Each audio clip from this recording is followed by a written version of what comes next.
শিক্ষার্থী বন্ধুরা, তোমরা কেমন আছো? করোনার এই সময়ে আমরা আতঙ্কিত হব না, স্বাস্থ্যবিধি মেনে ভালো থাকব। আমিও ভালো আছি। চতুর্থ শ্রেণীর বিজ্ঞান পাঠে তোমাদের সবাইকে স্বাগত জানাচ্ছি। আজকে আমরা সপ্তম অধ্যায় প্রাকৃতিক সম্পদ বিষয় নিয়ে আলোচনা করব। বন্ধুরা, আমরা একটু ভেবে দেখব আমাদের চারপাশে যা কিছু আছে, এই যেমন আমরা শ্রেণীকক্ষে বসে আছি, আমাদের শ্রেণীকক্ষে আমাদের আশেপাশে কি দেখতে পাচ্ছ বলো তো? আমরা শুরুতেই দেখতে পাচ্ছি আমাদের এই যে সামনে বই খাতাপত্র রয়েছে, আরও রয়েছে টেবিল চেয়ার, রয়েছে তুমি যে বেঞ্চটিতে বসে আছো, এই বোর্ডটি রয়েছে। একটু ভেবে দেখব এগুলো আমরা কোথা থেকে পাই। বন্ধুরা, আমাদের প্রয়োজনে এই শ্রেণীকক্ষ কিংবা তার বাইরে তোমাদের বাড়িতে, খেলার মাঠে আমরা অনেক কিছু দেখতে পাই। সব কিছুই কি আমরা সরাসরি পেয়ে থাকি? সব কিছুই কিন্তু আমরা সরাসরি পেয়ে থাকি না। এই সরাসরি পাওয়া জিনিসগুলো আমরা ভেবে দেখি কোথা থেকে পাই। হ্যাঁ, ঠিক বলেছ, এগুলো হচ্ছে আমাদের প্রাকৃতিক সম্পদ। আবার এই প্রাকৃতিক সম্পদগুলোকে আমরা আমাদের নিজেদের প্রয়োজনে নিজেদের মতো করে তৈরি করে নিতে পারি। তাহলে তোমরা একটু ভেবে দেখো, এই যে তোমাদের পাঠ্য বই, তোমাদের পোশাক, আমাদের ক্লাসের টেবিল চেয়ার, এগুলো আমরা কোথা থেকে পেয়েছি? প্রকৃতি থেকে সরাসরি কিন্তু আমরা টেবিল চেয়ার পাইনি কিংবা বইটি পাইনি। তাহলে কিভাবে আসলো? চলো আমরা একটু ভেবে দেখি। একটু ভাবলেই আমরা দেখব যে আমরা বই খাতা পেয়েছি কোত্থেকে? গাছ থেকে, তাই তো? আবার ভেবে দেখো, আমাদের এই যে ক্লাসের টেবিল চেয়ারগুলো কিংবা তোমাদের বাসার যে আসবাবপত্রগুলো, সেগুলোও তৈরি হয়েছে গাছ থেকে। প্রকৃতি থেকে আমরা গাছ পেয়েছি, কিন্তু সেই গাছ থেকে আমরা আমাদের নিজেদের প্রয়োজনীয় জিনিসগুলো তৈরি করে নিয়েছি। আরও ভেবে দেখি, যেমন তোমার মায়ের গয়না, সেগুলোও কিন্তু প্রকৃতি থেকে এসেছে, তবে সরাসরি গয়না হয়ে আসেনি, সেটাও আমরা একটু পরে খুঁজে পাবো। আবার ভেবে দেখো, আমাদের গায়ের পোশাক, এই যেমন তোমাদের গায়ের স্কুল ড্রেস, বাসায় যেই পোশাকটি পরো, আমি যেই শাড়িটি পরে এসেছি, সেটাও কি সরাসরি প্রকৃতি থেকে এসেছে? সরাসরি আসেনি, কিন্তু আমাদের এই পোশাক তৈরি হয়েছে তুলা থেকে, অর্থাৎ গাছ থেকে।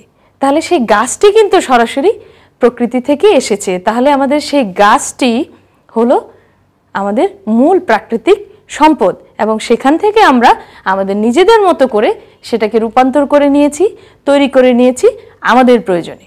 আমাদের স্কুল কলেজ তৈরি হয়েছে আমাদের পড়ালেখা করার জন্য। আমরা আরও তৈরি করেছি আমাদের ঘরবাড়ি। এই স্কুল কলেজ ঘরবাড়ি এগুলো কিন্তু আমরা সরাসরি প্রকৃতি থেকে পাইনি, কিন্তু এগুলো তৈরি করতে আমাদের অনেক প্রাকৃতিক সম্পদ কাজে লাগাতে হয়েছে, যেমন পাথর, বালি, তাই না? আরও ভেবে দেখো, আমাদের রাস্তায় গাড়ি চলছে, কিভাবে চলছে?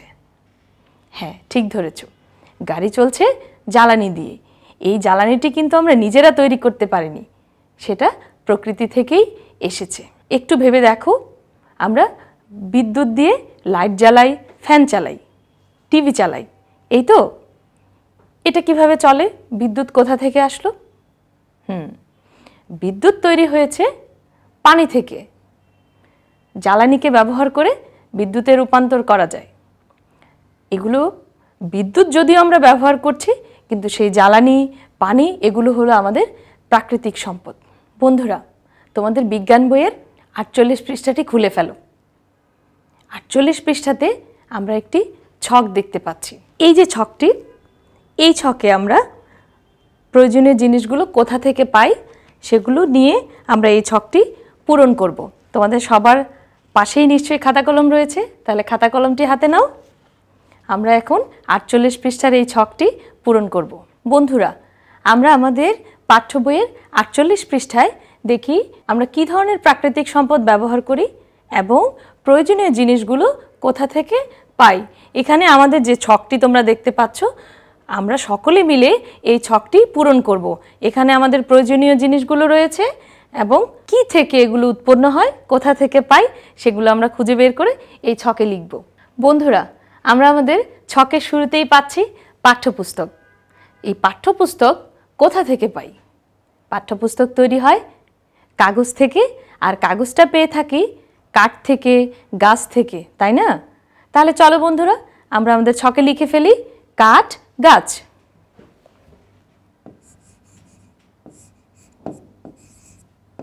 কাঠ গাছ।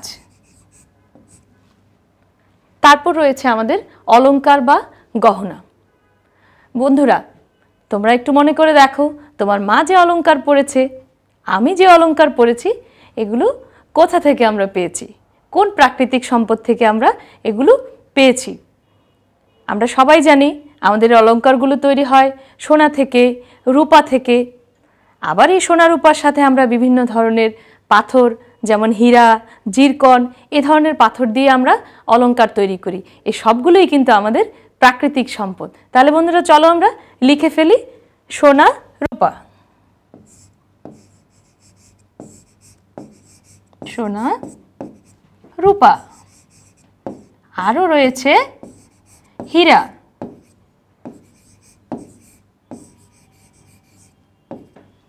বন্ধুরা, তারপর রয়েছে আমাদের ছকে ঘরবাড়ি। দেখো সবাই, ঘরবাড়ি কিভাবে তৈরি হয়, কোথায় ঘরবাড়ি তৈরি হয়? ঘরবাড়ি তৈরি করতে আমাদের লাগে মাটি, লাগে কাঠ, তারপর লাগে কি ইট, পাথর, তাই না? তাহলে ঘরবাড়ি তৈরি করতে আমাদের কি কি লাগছে সেগুলো আমরা আমাদের ছকে লিখে ফেলি। মাটি, কাঠ,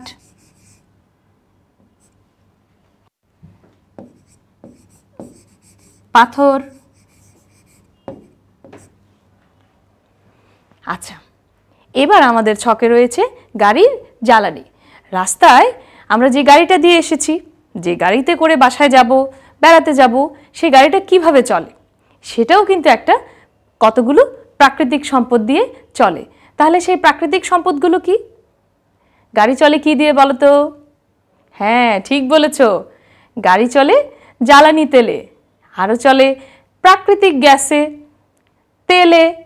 তাহলে আমরা এখন এগুলো লিখে ফেলব। প্রাকৃতিক গ্যাস,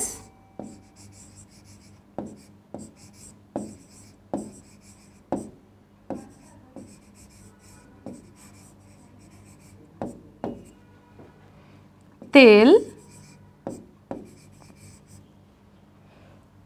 ইত্যাদি। এই তো হয়ে গেল। তাহলে আমি তোমাদের সঙ্গে মিলিয়ে দেখি আমাদের ছকটিতে আমরা কিভাবে পূরণ করেছিলাম। পাঠ্যপুস্তক পেয়েছি কাঠ গাছ থেকে, অলংকার বা গহনা পেয়েছি সোনা রূপা হীরা, ঘরবাড়ি পেয়েছি মাটি, কাঠ, পাথর, গাড়ির জ্বালানি প্রাকৃতিক গ্যাস, তেল। তাহলে এই ছকটি পূরণের মাধ্যমে আমরা পেয়ে গেলাম আমাদের প্রয়োজনীয় প্রাকৃতিক সম্পদ, প্রয়োজনীয় জিনিস তৈরিতে কি কি প্রাকৃতিক সম্পদ কোথায় কিভাবে ব্যবহার হচ্ছে। বন্ধুরা, আমরা উপরে ছকটি পূরণ করলাম, আমাদের বিভিন্ন প্রাকৃতিক সম্পদ কোথা থেকে আসে এগুলো আমরা খুঁজে বের করলাম। এখন আমাদের এই প্রাকৃতিক সম্পদগুলো আমরা বিভিন্ন কাজে কিভাবে লাগাতে পারি সেটাও জেনে গেলাম এরই মধ্যে। তাহলে আমরা এখন দেখব আমাদের প্রকৃতিতে আমাদের আরও কী ধরনের প্রাকৃতিক সম্পদ রয়েছে। চলো বিভিন্ন ধরনের প্রাকৃতিক সম্পদগুলো সম্পর্কে এখন আমরা জেনে নিই। তোমরা ছবিতে দেখতে পাচ্ছ পানি সম্পদ। পানি আমাদের প্রকৃতির একটি মূল্যবান সম্পদ। আমরা যে শুধু পানি পান করি তা কিন্তু নয়। নদীতে যদি পানি না থাকতো তাহলে আমরা মাছ পেতাম না। তোমরা আরও জানো পানি থেকে বিদ্যুৎ উৎপাদন হয়। প্রকৃতিতে যদি পানি না থাকতো তাহলে প্রাকৃতিক ভারসাম্য বজায় থাকতো না। আমাদের এই সুন্দর আকাশে বৃষ্টি আসতো না, আমাদের গাছপালা সবুজ প্রকৃতি বেঁচে থাকতো না। তাহলে আমাদের প্রকৃতির অন্যতম একটি সম্পদ হচ্ছে পানি সম্পদ। এই পানি সম্পদকে আমরা কিন্তু আমাদের দৈনন্দিন কাজেও আবার ব্যবহার করে থাকি, যেমন ঘর মোছা, পানি পান করা, তারপর আরও কি বলো তো, রান্না করার কাজে। হ্যাঁ, এই তো এরকম আরও অনেক কাজেই আমরা এই পানিকে ব্যবহার করে থাকি। তাহলে বন্ধুরা, প্রাকৃতিক সম্পদ হিসেবে পানি আমাদের খুবই গুরুত্বপূর্ণ সম্পদ। আমরা আরও খুঁজে বের করি আমাদের আরও কি কি প্রাকৃতিক সম্পদ রয়েছে এবং সেগুলো থেকে আমরা কি কি উপকার ভোগ করে থাকি। তোমরা ছবিতে দেখতে পাচ্ছ বনজ সম্পদ। বন্ধুরা, তোমাদের তো নিশ্চয়ই মনে আছে পৃথিবীর সবচাইতে বড় ম্যানগ্রোভ বন আমাদের দেশেই রয়েছে। সেটি কি, কোথায় আছে? হ্যাঁ, বাংলাদেশের দক্ষিণে রয়েছে সুন্দরবন, এই তো চমৎকার। তাহলে এবার বনজ সম্পদ আমাদের কি কাজে লাগে আমরা সেগুলো নিয়ে একটু কথা বলি। বন্ধুরা, তোমরা ছবিতে দেখো, এই যে বনজ সম্পদ থেকে আমরা পাচ্ছি টেবিল, কাগজ। আমাদের স্কুলে আমরা যে টেবিল ব্যবহার করি, তোমরা বাসায় যেই পড়ার টেবিল রয়েছে সেটিও কিন্তু আমরা বনজ সম্পদ থেকে পেয়েছি। তারপর রয়েছে আমাদের কাগজ, আমাদের বইয়ের কাগজ, যে খাতায় লিখে থাকি কাগজ, সেই কাগজটিও কিন্তু আমরা বনজ সম্পদ থেকে পেয়ে থাকি। আরও রয়েছে কি, জ্বালানি, তাপ উৎপাদনের জন্য যে জ্বালানি, রান্নার জন্য আমাদের যে জ্বালানি, সেগুলোও কিন্তু আমরা বনজ সম্পদ থেকে পেয়ে থাকি। বন্ধুরা, তোমরা তারপর আমাদের বোর্ডে দেখতে পাচ্ছ খনিজ সম্পদ। খনিজ সম্পদ রয়েছে মাটির গভীরে। আমরা ছবিতে দেখতে পাচ্ছি আমাদের খনিজ সম্পদ রয়েছে সোনা, তামা, লোহা, রূপা। আমরা আমাদের ছক পূরণে দেখেছি সোনা রূপা থেকে আমরা অলংকার তৈরি করি, ধাতব মুদ্রা তৈরি করি। এছাড়াও রয়েছে তামা। তোমরা তো জানো তামা দিয়ে বিভিন্ন তৈজসপত্র তৈরি হয়, তামা থেকে আরও তৈরি হয় মুদ্রা, আরও তৈরি হয় তামার তার। আচ্ছা বন্ধুরা, এরপর রয়েছে আমাদের লোহা। বন্ধুরা, তোমরা দেখে থাকো যে দালান কোঠা তৈরিতে রড ব্যবহার করা হয়, তাই না? সেই রডটা কোথা থেকে আসে? সেটা কিন্তু আসে আমাদের খনিজ সম্পদ লোহা থেকে। বন্ধুরা, শুধু দালান কোঠার রড নয়, লোহা থেকে আরও আমাদের শিল্প কারখানার মেশিনপত্র তৈরি হচ্ছে, গাড়ি, আমাদের পারিবারিক জীবনে, আমাদের স্কুলের বেঞ্চিতে তোমরা দেখেছো লোহা ব্যবহার করে টেবিল তৈরি হয়েছে, বাসায় অনেক তৈজসপত্র রয়েছে, ফার্নিচার রয়েছে, যেগুলোতে আমরা লোহা ব্যবহার করেছি। লোহার এরকম নানাবিধ ব্যবহার আমাদের জীবনে রয়েছে। বন্ধুরা, আমাদের ছবিতে খনিজ সম্পদে আরও রয়েছে চুনাপাথর, মার্বেল। এগুলো হচ্ছে আমাদের শিলা। এই শিলাও আমরা মাটির গভীরে সেই প্রাকৃতিক সম্পদ হিসেবেই পেয়ে থাকি। এই প্রাকৃতিক সম্পদগুলো অর্থাৎ চুনাপাথর, মার্বেল, এগুলো আমরা ব্যবহার করি আমাদের জীবনের বিভিন্ন পর্যায়ে বিভিন্নভাবে। যেমন সিমেন্ট তৈরিতে চুনাপাথর ব্যবহার করা হয়, চুন সুরকি তৈরিতে আমরা চুনাপাথর ব্যবহার করে থাকি। চুনাপাথর থেকে আমাদের তোমাদের ঘরের যে তৈজসপত্র, সিরামিকের যেসব তৈজসপত্র, গ্লাস, প্লেট, এগুলো রয়েছে, সেগুলো কিন্তু আমাদের চুনাপাথর থেকে তৈরি হয়ে থাকে। এছাড়াও এর পাশাপাশি রয়েছে আমাদের মার্বেল পাথরের নানাবিধ ব্যবহার। মার্বেল পাথর দিয়ে আমরা বিভিন্ন ফার্নিচারে সৌন্দর্য বর্ধনে আমরা ব্যবহার করে থাকি। আমাদের ফ্লোরের টাইলস হিসেবে আমরা মার্বেল পাথর ব্যবহার করে থাকি। এছাড়াও দালান কোঠা শিল্প কারখানা তৈরিতে আমরা এই চুনাপাথর, মার্বেল পাথরের বিভিন্ন ব্যবহার করে থাকি। রাস্তাঘাট নির্মাণেও আমরা মার্বেল পাথর, চুনাপাথরকে কাজে লাগিয়ে থাকি বিভিন্নভাবে। বন্ধুরা, এছাড়াও কিন্তু আমাদের মাটির গভীরে আরও অনেক প্রাকৃতিক সম্পদ রয়েছে, যে প্রাকৃতিক সম্পদগুলো যেমন তেল, গ্যাস, আরও রয়েছে বিভিন্ন জ্বালানি, সেগুলো দিয়ে আমরা শিল্প কারখানা, আমাদের মেশিনপত্র পরিচালনায়, বিদ্যুৎ তৈরিতে আমরা এগুলোর নানাবিধ ব্যবহার করে থাকি। বন্ধুরা, আমি তোমাদেরকে বলেছিলাম যে আমাদের মাটির গভীরে সেই প্রাকৃতিক সম্পদগুলো লুকানো রয়েছে আমাদের জন্য। এখন এই খনিজ সম্পদের পরে আমরা কিন্তু ভূমি সম্পদ নিয়েও একটু কথা বলতে পারি। ভূমি সম্পদটা হলো এই যে আমাদের দালান কোঠা, ঘর বাড়ি তৈরি করছি, তার পাশাপাশি এই যে আমরা হাঁটাচলা করছি, গাড়ি চালাচ্ছি, আমরা সবাই চলছি, কোথায় কোথায় আছি বলো তো? সেটা আমাদের মাটির উপরে, অর্থাৎ আমাদের ভূমি সম্পদকে ব্যবহার করেই আমরা গাছ লাগাই, ঘর বাড়ি তৈরি করি, আমরা বসবাস করি। এছাড়াও কিন্তু মাটিকেও আমরা বিভিন্ন উপায়ে আবার আমরা সেটাকে নিজেদের মতো করে ব্যবহার করছি। যেমন ধরো, মাটি থেকে আমরা বিভিন্ন তৈজসপত্র তৈরি করছি, ফুলের টব বানিয়ে সেটাতে আবার গাছ লাগাচ্ছি। এর পাশাপাশিও আমরা মাটি থেকে বিভিন্ন তৈজসপত্র, হাঁড়ি, পাতিল, প্লেট, গ্লাস, এগুলো ব্যবহার করি, তাই না? এর পাশাপাশি আমরা আরও কি করি বলতো? ইট তৈরি করে তো দালান কোঠা তৈরি করি। দালানটা তৈরিও হচ্ছে ভূমি সম্পদের উপর, আবার দালানকে যা দিয়ে তৈরি করছি সেই ইটটাও তৈরি হচ্ছে ভূমি সম্পদ থেকে। এর পাশাপাশি তোমাদের মনে আছে পহেলা বৈশাখে তোমাদের শিক্ষকরা কি পরে এসেছিল? মাটির তৈরি গয়না, তাই না? মাঝে মাঝে তো আমরা পরে থাকি মাটির তৈরি গয়না, তোমরা দেখেছো। সেগুলোও কিন্তু আমাদের ভূমি সম্পদ থেকেই আমরা পেয়ে থাকি। বন্ধুরা, এর পাশাপাশিও আমাদের রয়েছে আরও কিছু প্রাকৃতিক সম্পদ। চলো ছবি দেখি। প্রাকৃতিক সম্পদে আমরা এখন দেখছি সূর্যের আলো, পাল তোলা নৌকা, বায়ু প্রবাহ ব্যবহার করে। এই যে দেখো বন্ধুরা, তাহলে কি পাচ্ছি? সূর্যের আলো। সূর্য আমাদের শক্তির উৎস, তাই না? আমরা সেটা তো জেনেছি। এই শক্তির উৎস সূর্য আমাদেরকে কি দিচ্ছে বলো তো? তাপ দিচ্ছে, আলো দিচ্ছে। সূর্যের আলোটা না দেখলে আমরা বুঝতেই পারি না আজকে সকালটা কিভাবে হলো, তাই না? সূর্যের আলোটা দেখেই তো আমাদের দিনটা শুরু হচ্ছে। এই যে সূর্যের আলো, এটা কিন্তু আমাদের একটি খুব গুরুত্বপূর্ণ বিশাল একটি প্রাকৃতিক সম্পদ। এই প্রাকৃতিক সম্পদকে আমরা ব্যবহার করে এখন কি করছি? জ্বালানি হিসেবে ব্যবহার করছি, শক্তি হিসেবে তাপটাকে কাজে লাগাচ্ছি। সেটা কিভাবে পাচ্ছি? যেমন এই যে সোলার লাইট তোমরা ব্যবহার করছো, কোত্থেকে আসছে? সারাদিন সেই সোলার সূর্যের আলো থেকে সে তার শক্তি সংগ্রহ করছে, রাতে আমাদেরকে আলো দিচ্ছে, বাতাস দিচ্ছে। সেই পুরোটাই কিন্তু আসছে আমাদের তাপ শক্তি থেকে। আর এই সূর্যের আলো, তাপ যদি না থাকতো তাহলে আমরা কি সুস্থ থাকতে পারতাম, ভালো থাকতে পারতাম? আমাদের ভালো থাকার জন্য, সুস্থ থাকার জন্য এই সূর্যের তাপ, আমাদের এই দিনটাকে উপভোগ করার জন্য, দেখার জন্য আমাদের এই সূর্যের যে তাপ, সেটা আমাদের বিশাল একটি প্রাকৃতিক সম্পদ। সেটা তো বলে শেষ করা যাবে না। হ্যাঁ ছোট্ট বন্ধু, তুমি আরেকটি কথা মনে করেছো, সেটা হলো সূর্যের আলো থেকে আমাদের গাছগুলো বেঁচে থাকে। হ্যাঁ সেই তো, আমাদের এই গাছগুলো খাবার পাচ্ছে সূর্যের আলো থেকে।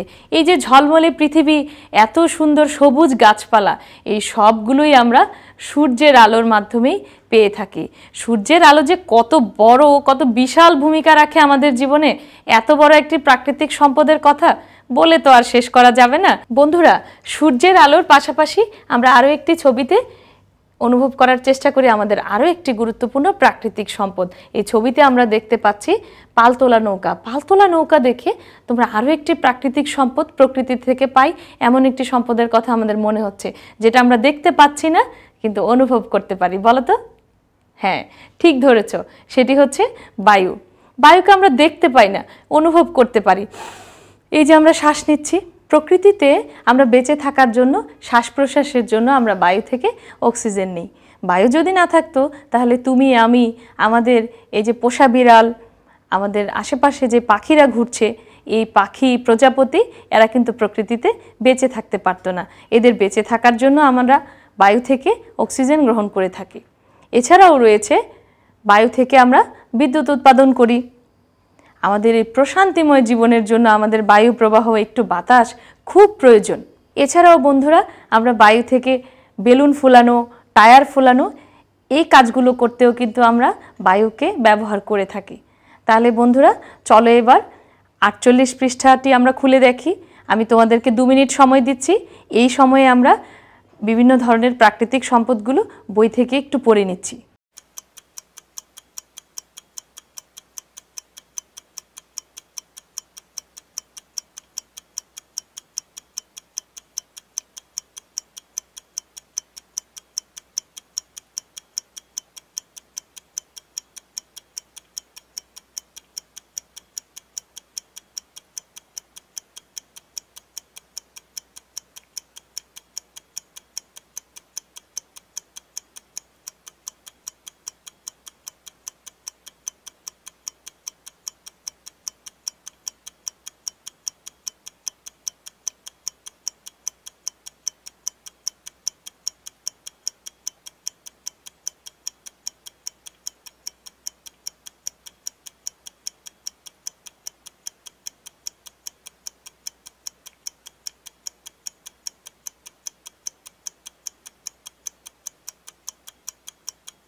বন্ধুরা, আমাদের পাঠ্য বইয়ে 50 পৃষ্ঠাটি সবাই খুলে ফেলো।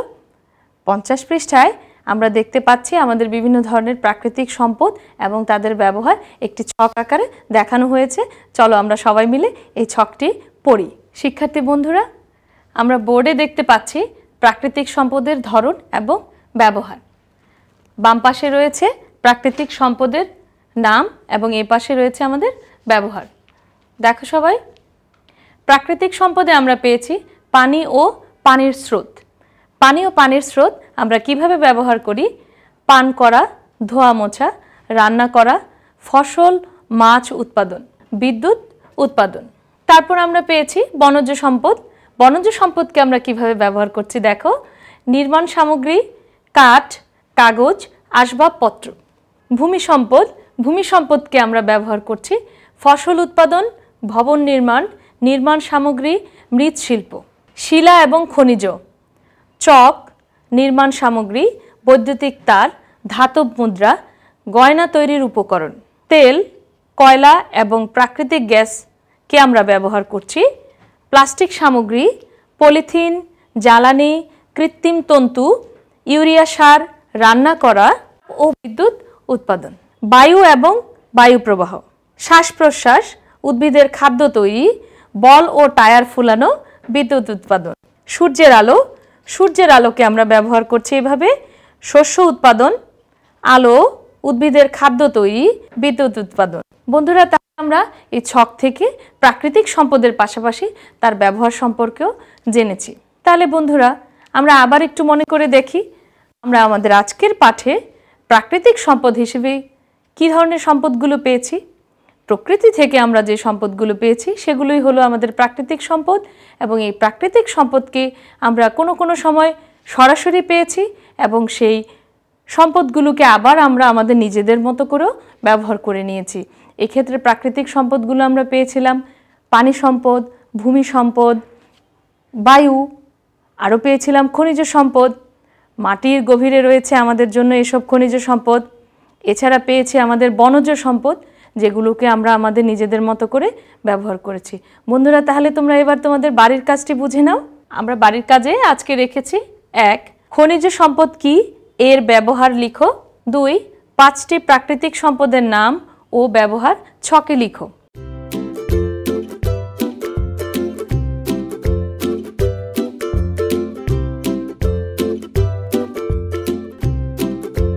শিক্ষার্থী বন্ধুরা, তোমরা বাসায় অভিভাবকের সহযোগিতা নিয়ে বাড়ির কাজটি প্রস্তুত করবে এবং যখন স্কুল খুলবে তখন তোমার বিজ্ঞান শিক্ষককে এই বাড়ির কাজটি দেখাবে।